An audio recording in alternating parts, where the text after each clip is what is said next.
Loafer ഷൂവും ladies ചെരുപ്പും അങ്ങനെ വലിയ പ്രണയത്തിലായി. തമ്മിൽ കാണാതിരിക്കാനാവില്ല രണ്ടാൾക്കും.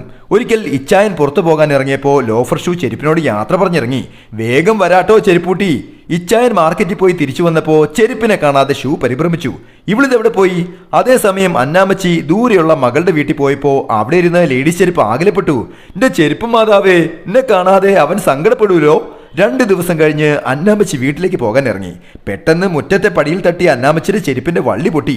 ചെരുപ്പ് വേദന കൊണ്ട് പൊളഞ്ഞു. മകൾ ഓടി വന്ന് അന്നാമ്മച്ചിയോട് പറഞ്ഞു, അമ്മച്ചി എന്റെ ചെരുപ്പിട്ട് പോയിക്കോ, അടുത്ത ആഴ്ച ഞാൻ വരുമ്പോ ഈ ചെരുപ്പ് നന്നാക്കി കൊണ്ടുവരാം. അന്നാമ്മച്ചി വീട്ടിലെത്തി മകളുടെ ചെരുപ്പ് ലോഫർ ഷൂവിന്റെ അടുത്തായി വെച്ചു.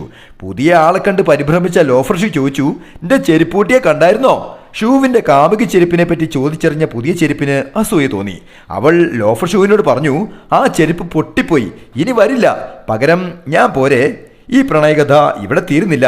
Happy drawing, Saneesh Divakaran.